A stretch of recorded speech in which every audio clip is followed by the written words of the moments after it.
Hello hi ನಮಸ್ಕಾರ. ನಾನು ನಿಮ್ಮ Yashu Gowda. Welcome back to my YouTube channel. ಎಲ್ಲರೂ ಹೇಗಿದ್ದೀರಾ? ಚೆನ್ನಾಗಿದ್ದೀರಾ ಅಂತ ಭಾವಿಸ್ತೀನಿ.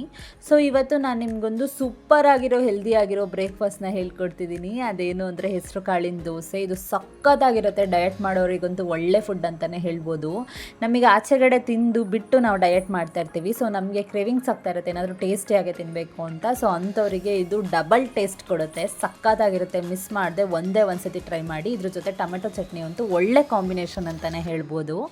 ಸೊ ಹೇಗೆ ಮಾಡೋದಂತ ಹೇಳ್ತೀನಿ ಬನ್ನಿ. ನಾಳೆ ದೋಸೆ ಮಾಡ್ತೀರಾ ಅಂದರೆ ಹಿಂದಿನ ದಿನ ನೈಟು ಒಂದು ಬೌಲಿಗೆ ಒಂದು ಹಾಫ್ ಗ್ಲಾಸಷ್ಟು ಅಕ್ಕಿ, ಹಾಫ್ ಗ್ಲಾಸಷ್ಟು ಹೆಸರು ಕಾಳು, ಒಂದು ಕಾಲು ಗ್ಲಾಸಷ್ಟು ಕಡಲೆಬೇಳೆ, ಆಮೇಲೆ ಒಂದು 4-5 ಕಾಳು ಮೆಂತ್ಯ, ಇಷ್ಟನ್ನ ಹಾಕ್ಕೊಂಡ್ಬಿಟ್ಟು ಚೆನ್ನಾಗಿ ವಾಶ್ ಮಾಡಿಕೊಂಡು ಅದಕ್ಕೆ ಮಾಮೂಲಿ 1-1.5 ಗ್ಲಾಸ್ ಅಷ್ಟು ನೀರು ಹಾಕಿ ರಾತ್ರಿ ಇಡೀ ನೆನೆಸಿಟ್ಬಿಡಿ. ನಾಳೆ ದೋಸೆ ಮಾಡ್ತೀರಾ ಅಂದರೆ ಇವತ್ತು ನೈಟ್ ಇದು ಒಂದು ಕೆಲಸ ಮಾಡಿಬಿಟ್ಟು ಇಟ್ಬಿಡಿ. ಅದಾದಮೇಲೆ ನಾಳೆ ನೈಟು ಮತ್ತೆ ಚೆನ್ನಾಗಿ ನೆಂದಿರುತ್ತೆ. ಅದನ್ನು ಇನ್ನೊಂದು ಸತಿ ವಾಶ್ ಮಾಡಿಕೊಂಡು ಮಾಮೂಲಿ ಒಂದು ಜಾರಿಗೆ ಹಾಕ್ಕೊಂಡ್ಬಿಟ್ಟು ಫುಲ್ ಎಲ್ಲನೂ ಕೂಡ ಹಾಕ್ಕೊಳ್ಳಿ. ಇದು ನಾನು ಈ ಥರ ಇಷ್ಟು ಹಾಕ್ಕೊಂಡ್ರೆ ಒಂದು 10 ದೋಸೆ ಆಗುತ್ತೆ. ನಿಮ್ಗೆ ಇನ್ನೂ ಜಾಸ್ತಿ ಬೇಕು, ಜಾಸ್ತಿ ಜನ ಇದ್ರು ಅಂದರೆ ಜಾಸ್ತಿ ಹಾಕ್ಕೋಬೋದು. ಸೊ ಎಲ್ಲನೂ ಕೂಡ ಜಾರಿಗೆ ಹಾಕ್ಕೊಂಡ್ಬಿಟ್ಟು 1 ಸ್ಪೂನ್ ಜೀರಿಗೆ, ಒಂದು 4 ಕಾಳು ಮೆಣಸು, ಒಂದು 3 ಹಸಿರು ಮೆಣಸಿನ್ಕಾಯಿ, ಆಮೇಲೆ 1 ಇಂಚು ಶುಂಠಿ. ಅದಾದಮೇಲೆ ಇದಕ್ಕೆ ನಾನು ಪಾಲಕ್ ಸೊಪ್ಪನ್ನ ಬಳಸ್ತಿದ್ದೀನಿ. ನೀವು ಪಾಲಕ್ ಸೊಪ್ಪು ಇಲ್ಲ ಅಂದರೆ ಬೇಡ, ಸ್ಕಿಪ್ ಮಾಡ್ಕೊಳ್ಳಿ. ನಾನು ಪಾಲಕ್ ಸೊಪ್ಪಿತ್ತು, ಅದಕ್ಕೋಸ್ಕರ ಹಾಕ್ಕೊಂಡೆ, ಚೆನ್ನಾಗಿರುತ್ತೆ ಅಂತ.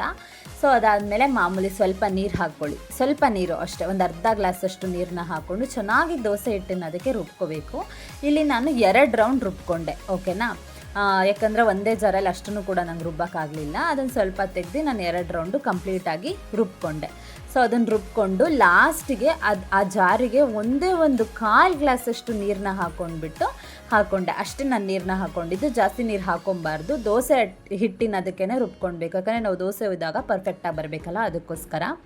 ಅದಾದಮೇಲೆ ರುಚಿಗೆ ತಕ್ಕಷ್ಟು ಉಪ್ಪನ್ನು ಕೂಡ ಹಾಕ್ಕೊಂಡು ಚೆನ್ನಾಗಿ ಮಿಕ್ಸ್ ಮಾಡಿಬಿಟ್ಟು ಇವಾಗ ಒಂದು ಕಡೆ ಹೆಂಚನ್ನ ಇಟ್ಕೊಂಡ್ಬಿಟ್ಟು ಕಾಯಕ್ಕೆ ಇಟ್ಬಿಟ್ಟು ಇದಕ್ಕೆ ನಾನು ದೋಸೆ ಮೇಲೆ ಹಾಕೋಕ್ಕೆ ಕ್ಯಾರೆಟ್ ತುರಿ, ಸಣ್ಣ ಸಣ್ಣದಾಗಿ ಚಿಟ್ಕೊಂಡಿರೋ ಈರುಳ್ಳಿ, ಪನ್ನೀರ್ ತುರಿನ ಇಟ್ಕೊಂಡಿದ್ದೀನಿ. ಇದು ಒಂಥರ ಸಖತ್ತಾಗಿರುತ್ತೆ ಅದ್ರ ಜೊತೆ ತಿನ್ನೋದಕ್ಕೆ. ಅದಕ್ಕೋಸ್ಕರ ಪನ್ನೀರ್ ಇಲ್ಲ ಅಂದ್ರೂ ಕ್ಯಾರೆಟ್ ತುರಿ ಇಲ್ಲ ಈರುಳ್ಳಿ ತುರಿ ಆದ್ರೂ ಹಾಕ್ಕೊಳ್ಳಿ.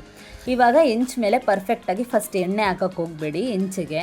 ಸೊ ಅದಾದಮೇಲೆ ಪರ್ಫೆಕ್ಟಾಗಿ ಏನು ಮಾಡಿ, ದೋಸೆ ಹಿಟ್ಟಿನ ಅದಕ್ಕೇ ದೋಸೆ ಥರನೇ ಉಯ್ರಿ, ಪರ್ಫೆಕ್ಟಾಗಿ ಬರುತ್ತೆ. ಸೀರಿಯಸ್ಲಿ ಟ್ರಸ್ಟ್ ಮೀ, ಪರ್ಫೆಕ್ಟಾಗಿ ಬರುತ್ತೆ.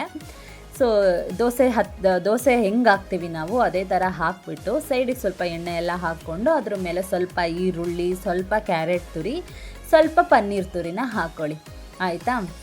ಇದನ್ನು ಹಾಕ್ಕೊಂಡ್ಬಿಟ್ಟು ಇದನ್ನು ನಾವು ಮಡ್ಚಾಕಬಾರ್ದು, ದೋಸೆನ ಮಡ್ಚಾಕಬಾರ್ದು.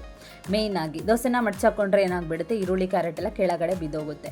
ಸೊ ಸಣ್ಣ ಉರಿಲೇನೆ ಒಂದು 5 ನಿಮಿಷ ಬೇಯಿಸ್ಕೊಂಡ್ಬಿಟ್ರೆ ಕೆಳಗಡೆ ದೋಸೆನೂ ಸಿದೋಗಲ್ಲ, ಪರ್ಫೆಕ್ಟಾಗಿ ಮೇಲೂ ಬೇಯುತ್ತೆ ಕೆಳಗೂ ಬೇಯುತ್ತೆ, ಪರ್ಫೆಕ್ಟಾಗಿ ಆಗೋಗುತ್ತೆ. ಸೊ ಇವಾಗ ನಾನು ಅದೇ ಥರ 2 ದೋಸೆ ಹಾಕೋದನ್ನು ನಿಮಗೆ ತೋರಿಸ್ತಾ ಇದ್ದೀನಿ. ಇನ್ನೊಂದು ದೋಸೆನೂ ಕೂಡ ಸೇಮ್ ಹಾಗೇನೆ ಮಾಮೂಲಿ ದೋಸೆ ಹಿಟ್ಟನ್ನು ಹಾಕ್ಕೊಂಡ್ಬಿಟ್ಟು ಸೈಡಿಗೆ ಸ್ವಲ್ಪ ಎಣ್ಣೆ ಹಾಕ್ಕೊಂಡು ಮೇಲೆ ಆ್ಯಸ್ ಯೂಶ್ವಲ್ಲು ಈರುಳ್ಳಿ, ಅದಾದಮೇಲೆ ಪನ್ನೀರು, ಕ್ಯಾರೆಟ್ ತುರಿನ ಉದುರಿಸ್ಕೊಂಡ್ಬಿಟ್ರೆ ಹಾಗೆ ಹೋಗುತ್ತೆ. ದೋಸೆನ ಮಡ್ಚಾಕಬೇಡಿ, ಆಯಿತಾ. ಇದು ಒಂದು ಮಾಡಬೇಡಿ. ಏನಂದರೆ ಸಣ್ಣ ಉರಿಲೇ ಬೇಯಿಸ್ಕೊಳ್ಳಿ, ಮೇಲೂ ಬೇಯುತ್ತೆ ಕೆಳಗೂ ಬೇಯುತ್ತೆ, ಆಯಿತಾ. ನೋಡಿ ಇವಾಗ ನೀವೇ ನೋಡ್ತಿದ್ದೀರಲ್ಲ, ಪರ್ಫೆಕ್ಟಾಗಿ ಬೆಂದೋಗಿದೆ. ಸೊ ಇವಾಗ ನೀವೇ ನೋಡ್ತಿದ್ದೀರಲ್ಲ ಎಷ್ಟು ಚೆನ್ನಾಗಿ ಮೇಲೂ ಬೆಂದಿದೆ ಕೆಳಗೂ ಬೆಂದಿದೆ, ತಿನ್ನೋಕ್ಕೂ ಕೂಡ ಅಷ್ಟೇ ಚೆನ್ನಾಗಿತ್ತು. ಇದಕ್ಕೆ ನಾನು ಕಾಂಬಿನೇಷನ್ ಆಗಿ ಟೊಮೆಟೊ ಚಟ್ನಿ ಮಾಡ್ಕೊಂಡಿದ್ದೆ. ಟೊಮೆಟೊ ಚಟ್ನಿ ರೆಸಿಪಿ ಬೇಕಂದರೆ ನಾನು ಹಿಂದಿನ ವೀಡಿಯೋಸಲ್ಲಿ ಹಾಕಿದ್ದೀನಿ, ಸೊ ಹೋಗಿ ಚೆಕ್ ಮಾಡ್ಕೊಳ್ಳಿ. ಟೊಮೆಟೊ ಚಟ್ನಿ ಅಂತೂ ಸೂಪರಾಗಿರುತ್ತೆ. ಇದಕ್ಕೂ ಕಾಂಬಿನೇಷನ್ ಮಸ್ತ್ ಅಂತಲೇ ಹೇಳ್ಬೋದು.